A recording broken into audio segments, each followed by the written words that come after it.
లంచమును అసహించుకునేవాడు బ్రతుకును, నీతిమంతుని మనసు ఉపయుక్తమైన ప్రత్యుత్తరం ఇచ్చుటకు ప్రయత్నించును. భక్తిహీనుల నోరు చెడ్డ మాటలు కొమ్మరించును. భక్తిహీనులకు యెహోవా దూరస్తుడు. దేవునికి మహిమ కలుగును గాక. లంచమును అసహించుకునేవాడు ఏం చేస్తాడంట? బ్రతుకుతాడట. ఎక్కడ? లోకంలో. ఏమండి? బ్రతుకుతాడు. అది వానికి ఎప్పుడు నాశనము కలుగునో, ఎప్పుడు విపత్తు వచ్చునో, ఉగ్రత దినమందు వారి జీవితంలో అది వారికి అక్కరకు రాదట ప్రియులరా.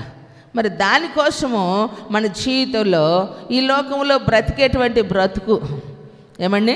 సుఖాశక్తితోనంట బ్రతికితే, సుఖము యందు ఆసక్తి కలిగిన వారట బ్రతికిన సచ్చిన దానితో ఏమండి? సచ్చిన దానితో సమానమట. మరి దేనికోసం మనం బ్రతకాలి? దైవభక్తితో బ్రతకను ఉద్దేశించిన వారంట హింస పొందుదురంట. కొట్టు చాపట్లకి గట్టి కొట్టాలా? దానికి దేవుడు మనకు సహకారిగా ఉంటారు. దేవుని సన్నిధిలో మనకి ఎప్పుడు ఏది అవసరమో దాన్ని మనకు ఆయన అనుగ్రహించేదానికి మనం ఆరాధిస్తూ ఉన్న దేవుడు సమర్థుడు. దేవునికి మహిమ కలుగునుగాక. అందుకనే పాపమును జరిగించుచు ఏమండి మనము లోకములో సుఖము కొరకు ఏం చేస్తూ ఉన్నామంటే కొందరు పరుగులు తీస్తూ ఉన్నటువంటి పరిస్థితిలో యేసుక్రీస్తు దగ్గరికి వచ్చినప్పుడు ఏ బలులు అర్పించాలంటే అక్కడ రాయబడింది నీతియుక్తమైన బలులు మనము అర్పించాలి. ఏ బలులట? మీ పక్కవారి మొహం చూడండి, పక్కవారి మొహం చూడండి, షేక్ హ్యాండ్ ఇవ్వండి. అరే అక్క, అరే బాబు, అన్న, ఏ బలులు మనం అర్పించాలి చెప్పుకోండి. నీతియుక్తమైన బలులు మనము అర్పించాలి. ఏ బలి ఇది? స్తోత్ర బలి. లోకంలో బలిస్తావు ఎందుకు? కలిగిన దానిని బట్టి, నీకు వచ్చిన సొత్తును బట్టి ఏదో ఒకటి చేస్తావు. కానీ నేను బలిని కోరువాడను కాను, విరిగి నలిగిన మనసే నాకు ఇష్టమైన బలి. కొట్టు చాపట్లే గట్టిగా. ప్రైజ్ అలాడ్. హల్లెలూయా. కనుక నా విశ్రాంతి దినమున వ్యాపారము చేయకుండా ఉండాల. నాకు ప్రతిష్ఠితమైన దినమని నీ ఊరకుండిన ఎడల అది నువ్వు ఎలా ఎంచుకోవాలంటే అమ్మో ఎలా ఉంచుకోవాలట? అది దేవుడు 6 రోజులు సృష్టిని చేసి 7వ రోజు దేవుడు తన కొరకు నియమించుకున్న తన ప్రజలు ఈ భూమి మీద దేవుని ఆశీర్వాదాన్ని అనుభవిస్తూ కృతజ్ఞతతో దేవుని ఏం చేయాలంటే ఆత్మతో సత్యముతో ఆరాధించేదాని కొరకు ఏర్పరిచినటువంటి ఆదివారం అట దేవుని సన్నిధిలో ఏం చేయాలంటే దేవుని స్తుతించేదాని కొరకంట దాన్ని ఊరకుండని ఎడలంట. అంటే ఇక ఆ రోజు కొరకు నువ్వేం ప్లాన్లు చేయకూడదు. ఆదివారం వస్తూ ఉందంటే ఏ ప్లాన్లు నువ్వు చేయకూడదు. ఎందుకని యెహోవాకు ప్రతిష్ఠితమైన దినమని ఘనమైనదనియో అనుకొని నువ్వు ఘనముగా ఆచరించిన ఎడ్ల. కొట్టు చాపట్లే గట్టిగా. ఘనమైనదిగా ఎంచుకుంటే నువ్వు సమయానికి వస్తావా రావా? 9 గంటలకు ఆరాధన అయితే నువ్వు ఎన్నింటికి వస్తావు? 9:30కి వస్తావా? 10ంటికి వస్తావా? 10:30కి వస్తావా? అసలు కొంతమంది అయితే ఎంత యథార్థంగా చెబుతారు. ట్రైన్ 10 గంటలకు అనుకోండి, ఎన్ని గంటలకు వెళ్తామ్మా? ఫ్లైట్ 5ంటికి అనుకో, ఎన్నింటికి పోతావు? 9ంటికి ఫ్లైట్ అనుకో, ఎన్నింటికి పోవాలా?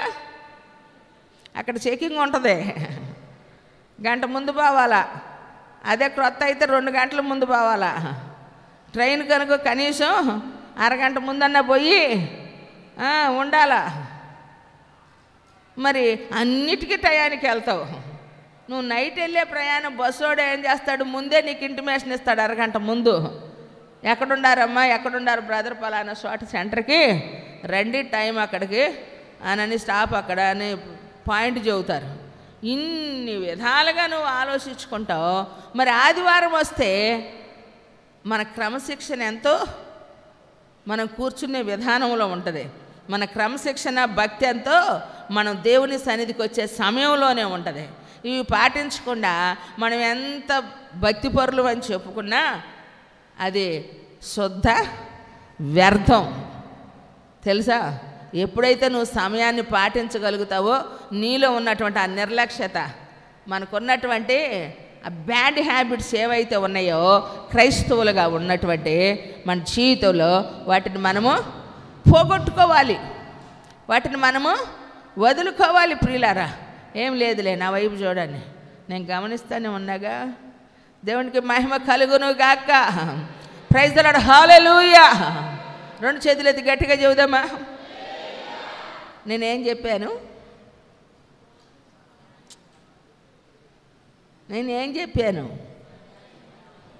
సమయానికి రావాలి.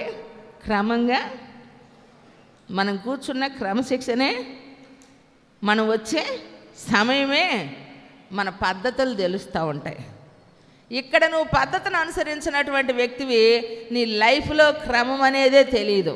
నువ్వు లేచేదానికి, తినేదానికి. ప్రసంగి ఏమంటున్నాడు? ప్రతిదానికి సమయం, పుట్టుటకు గిట్టుటకు, తినుటకు త్రాగుటకు, లేచుటకంట సమయం ఉందంట. మనకి ఏది సమయం లేదు. తినేదానికి, పనుకునేదానికి, లేచేదానికి సమయము లేదు. గిట్టేదానికి, పుట్టేదానికి కూడా సమయం అంట. పుట్టుటకు గిట్టుటకు కదా. మరి నీకు మరి సమయం ఏంటి? పరిశుద్ధ దినమును ఆచరించుటకంటే అది ప్రతిష్ఠిత దినమని ఘనమైనదని అనుకొని దాన్ని ఘనముగా ఆచరించాలట. ఇలా నువ్వు టైంకి రాకుండా, సమయాన్ని పాటించకుండా జీవితంలో నేర్చుకోండి. మొట్టమొదట నువ్వు ఎన్ని సంవత్సరాలు సీనియారిటీ అని కాదు, ఎంత సమయానికి నేను వస్తున్నానో అందులోనే నీ సిన్సియారిటీ ఉంటుంది. సిన్సియారిటీ ఉంటేనే ప్రమోషన్ ఉంటుంది. కొంతమంది ప్రమోషన్ల మీద ప్రమోషన్లు వచ్చేస్తూ ఉంటాయి, కొంతమందికి రావు. ఎందుకని? సీనియారిటీ ఉంది కానీ సిన్సియారిటీ లేదు, లోపల సరుకు లేదు, డెప్త్ లేదు. అందుకని ఎన్నేళ్ళున్నా అదే ఉద్యోగం, అదే డ్యూటీ, అదే పోస్టు పెరగదు.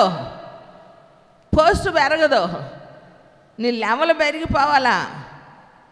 ఫస్ట్ లెవెల్ నుంచి సెకండ్ లెవెల్కి వెళ్ళిపోవాలంటే నీవు దేవుని సన్నిధిలో నీ సీనియారిటీ ఎంత అనేది కాదు, నీ సిన్సియారిటీని బట్టి నీకున్నటువంటి విధానము. దేవుని సన్నిధిలో నా ప్రియ దేవుని సంగమా, సమయము పాటించండి.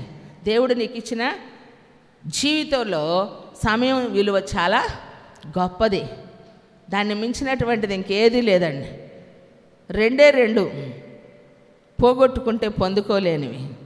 లోకంలో అన్నీ పొందుకుంటాం, మహానుభావులైనటువంటి వారు. అందుకే ఇన్స్పిరేషనల్ స్టోరీస్ ఉంటాయి చూడండి. వాళ్ళ జీవితంలో కోల్పోయిన వారు, నష్టపోయిన వారు, అంతా ఇక లేదు, అయిపోయింది, స్పాయిల్, డెడ్ అనుకున్నటువంటి వారి జీవితాల్లో మరలా వాళ్ళకి పునరావృతం జరిగినటువంటి కొన్ని సిచ్యువేషన్స్ ఉంటాయి. ఎలా వారు పైకి వచ్చారు, ఎలా నిలబడ్డారు, ఎలా బ్రతికారు, ఎలా ఈరోజు ఘనత నిమిత్తమైన పాత్రలుగా ఉన్నారు అని బైబిల్లో కూడా ఈరోజు చెప్పేటువంటి ఎంతమంది స్టోరీస్ అండి. ఏమండి, ఎంతమంది జీవితాలు మన కళ్ళెదుట ఉంటున్నాయి. లోకంలో కసిగా బ్రతికినోడు దాన్ని అనుకున్నది సాధించేదాకా నిద్రపోవటంలా, తిండి తినటంలా. మరి ఉన్నతమైన దేవుని రాజ్యంలో మనోహరమైన స్థలములలో మనకు పాలు ప్రాప్తించి ఏమండి దేవుడు మనకి ఉన్నతమైనటువంటి స్వాస్థ్యమును మనకి అనుగ్రహించాడు. కాబట్టి దేవుని సన్నిధిలో మరి నిర్లక్ష్యంగా ఉంటే అలా ఎవరో ఒకరు చెప్తే ఏమండి పొందుకొని ఉండవచ్చు, రక్షణ వచ్చి ఉండొచ్చు. కానీ వచ్చిన తర్వాత నీకేం అర్థమైంది? దేవుని వాక్యం ఎంత అర్థమైంది నీకు? ఎంత బాధపడింది? ఏమండి, వర్షం పడుతుందనంటే విత్తనాలు వేయాలని తెలుసు, వర్షం పడుతుందంటే మబ్బు పడుతుందంటే పొలంలో నురిపిడి నోర్చాలని తెలుస్తూ ఉంది, కాయలు పండు పారిపోతున్నాయి అంటే కోపించాలన్న సంగతి తెలుసు, పిల్లలు ఎదుగుతున్నారంటే పెళ్లి చేయాలన్నది తెలుసు. కానీ కొంతమందికి తెలియట్లా. ఇవి రాకడ వస్తూ ఉంది అని అంటే సిద్ధపడాలని తెలియొద్దా? నా బిడ్డ కొట్టు చాపట్లు గట్టిగా. పరిస్థితులు మార్చబడుతున్నాయి అంటే ఆ పరిస్థితుల వైపుగా నీ మనసు కాదు పెట్టాల్సింది. ఎందుకు ఇలా మార్చబడుతున్నాయి అంటే దేవుడు చెప్పాడు కాబట్టి దాని ప్రకారముగా మన ఆలోచనలు మార్చుకోవాలా. ఏమండి, ఎప్పుడు ఒకేలా బతకమాకండి, బోరు కొట్టింది బ్రతుకు. బ్రతకలేవు ఎప్పుడు ఒకేలా బ్రతికితే. బ్రతుకులో జీవితంలో ఆలోచనలు మార్చబడాలా, పట్టుదల ఉండాలా, కసి ఉండాలా మనిషికి. ఏమండి, కసి ఉండాలి. ఇది మనం చెయ్యాలి అని అనుకోగలిగితేనే చేస్తాం. నేను వెళ్ళలేను, నిలబడలేదు. చాలామంది అంటారు, సిస్టర్ మీరు ఎట్ట నిలబడుతున్నారు, ఎట్ట తిరుగుతున్నారు, ఎట్ట ఉంటున్నారు, అమ్మో అమ్మో మాకు అర్థం కావట్లేదు అని చెప్పి ఎంతమంది అల్లాడిపోతున్నారు. కారణం ఏంటంటే వెళ్ళాలి అనే మనసు ఉంది, నిలబడాలి అనే టైము మనకు ఉంది, ఆలోచన. కాబట్టి ఇది చెయ్యాలన్న ఉద్దేశం ఉంది కాబట్టి దాన్ని చేసేదానికి ఏం చేస్తున్నాం? వెళ్తున్నాం, తింటున్నాం, రెస్ట్ తీసుకున్నాం, తిరుగుతా ఉన్నాం. కారణం ఏంటంటే దేవుడు మనకి ఇచ్చినటువంటి సమయంలోనే. అదే ఈ నిలబడలేని స్థితి వచ్చిందనుకోండి, ఈ మాట్లాడలేని స్థితి వచ్చిందనుకోండి, వెళ్ళలేని పరిస్థితులు వచ్చినాయి అనుకోండి, ఏం చేయలేం. మాతో 1-2 రోజులు ప్రయాణం చేసిన వాళ్ళు చిన్నగా సర్దుకుంటారు, ఏమండి. కానీ దేవుని సన్నిధిలో దేవుడు మనకిచ్చిన ఈ సమయం చాలా విలువైంది. ఎందుకంటే నీకు ఇష్టం లేని ఏవి చేయు, ఇష్టమైనవి అక్కడ రాయబడింది కదా. నీకు ఇష్టమైన పనులు చేయకయో, వ్యాపారము చేయకయో, లోక వార్తలు చెప్పుకొనకయో ఉండిన ఎడలా నీవు యెహోవా యందు ఆనందించేది. కొట్టు చప్పట్లే గట్టిగా. ఆనందించేదానికి ఆన్సర్ ఆడే ఉంది, నువ్వు ఆనందించలేకపోయేదానికి కూడా ఆన్సర్ కూడా అక్కడే ఉంది. నీవు ఏ అనుభవంలో ఉంటే అదే నీ హృదయంలో ఉంది. కాబట్టి నీకు ఇష్టమైన పనులు చేసేదానికి కాదు, నువ్వు షెడ్యూల్ ప్రిపేర్ చేసుకోమాక. సండే వచ్చింది అని అంటే దేవునికి ఇష్టమైంది నీకు ఇష్టం అవ్వాలా. కొట్టు చాపట్లే గట్టిగా.